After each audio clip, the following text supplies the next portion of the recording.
យើងគឺមានត្រសក់ប៉េងប៉ោះត្រីសណ្ដាន់ម្អម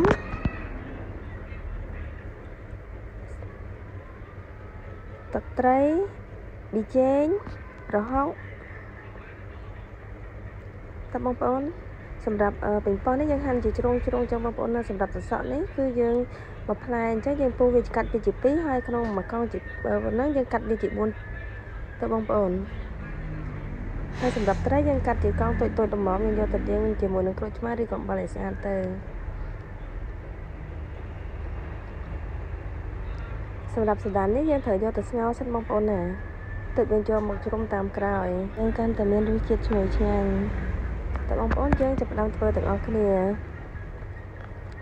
ពេលនេះទឹករបស់យើងគឺបានពុះហើយណាចឹងជាដំបូងយើងទៅដាក់ផ្លែសណ្ដាននឹងចូលទៅស្ងោរសិនយើងដាក់ស្ងោររហូតតតែសណ្ដានយើងនឹងបានទន់ល្អវាឡើងទន់ដែលយើងអាចយកមកជ្រុំបានអញ្ចឹងណាបងប្អូនព្រោះយើងមិនដាក់ទាំងឆៅបានទាំងរឹងបានទេអញ្ចឹងយើងទៅយកទៅស្ងោរសិនពេលនេះសណ្ដានរបស់យើងគឺបានផុយល្អហើយអញ្ចឹងយើងយកដាក់ក្នុងចានមួយទៅដើម្បីយកមកជ្រុំយើងដួសទឹកដាក់បន្តិចផងទៅបងប្អូនណាបន្តមកទៀតយើងជ្រុំអញ្ចឹងទៅយើងទុកម្ល៉េចសិនបន្តមកទៀតគឺយើងយកប្រហុកមកដាក់ចូលបង់ចូល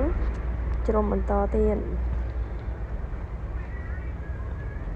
សម្រាប់ប្រហុកនេះយើងជ្រុំពេលដែលយើងដាក់ប្រហុកហើយគឺយើងអត់ត្រូវគ្របឆ្នាំងទេបងប្អូនណាដើម្បីវាយើងអត់ត្រូវគ្របឆ្នាំងទេយើងទៅជ្រុំអញ្ចឹងទៅហើយឆ្អឹងនេះយើងកុំឲ្យធ្លាក់ចូលទៅខាងក្រោមយើងត្រង់ជ្រុំអញ្ចឹងទៅហើយសម្រាប់ពពុះដែលមានយើងត្រូវដងវាចោលយើងកុំទុកពពុះហ្នឹងយើងដងវាចេញឲ្យអស់ទៅ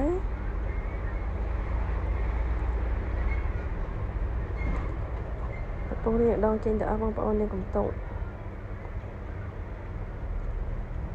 បន្ទាប់មកគឺយើងដាក់ត្រីចូលទៅបងប្អូន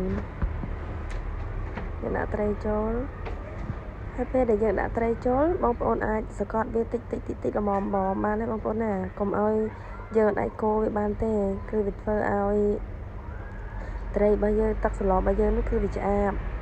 យើងដាក់ចូលទៅយើងអាចសកត់វាតិចឲ្យធ្លាក់ទៅក្នុងទឹកបាន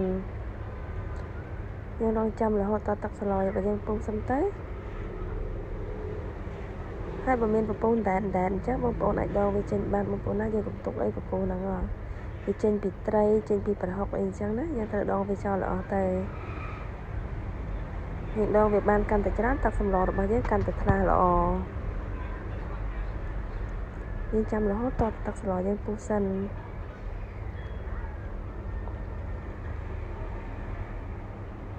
បន្តមកទៀតគឺយើងដាក់ដុំស៊ុបចូលដូចបញ្ជាក់អញ្ចឹងកន្លែងហ្នឹងបងប្អូនប្រើជាម្សៅស៊ុបក៏បាន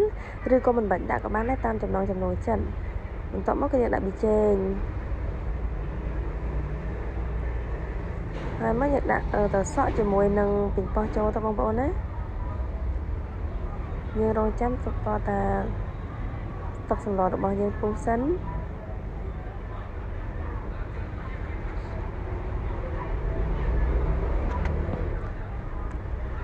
ពពុះដែលមានតែមិនណាយើងព្យាយាមដងទៅបងប្អូនបានប៉ុណ្ណាយើងយកប៉ុណ្ណឹងទៅដូចបញ្ជាក់មិញចាស់យើងដងកាន់តែច្រើនពពុះហ្នឹងទឹកសណ្ដែករបស់យើងគឺកាន់តែថ្លាពពុះហ្នឹងវាចេញពីដូចថាគ្រឿងដែលយើងបានដាក់ចូលអញ្ចឹងណាដូចជាត្រីប្រហុកបន្លែហ្នឹងក៏មានពពុះតិចតួចដែរចឹងយើងដងវាចោលទៅកុំទុកវាអីដងចេញឲ្យអស់ទៅ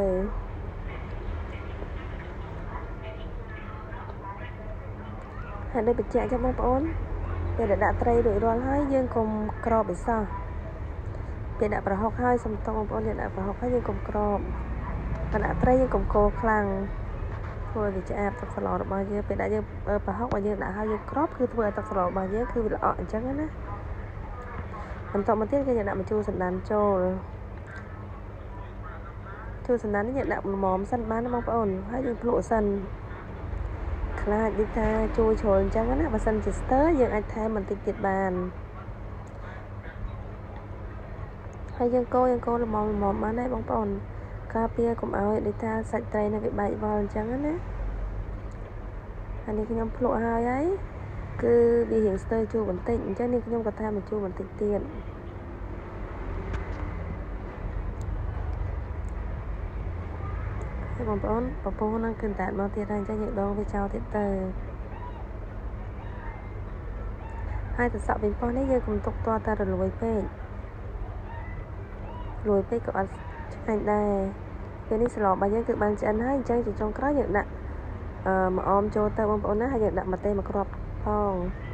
ម្ទេសនេះយើងកាត់វាពុះវាជាពីរទៅដើម្បីឲ្យវាមានរសជាតិកាន់តែឈ្ងុយអញ្ចឹងណាបងប្អូនយើងដាក់ម្ទេសចូលទៅ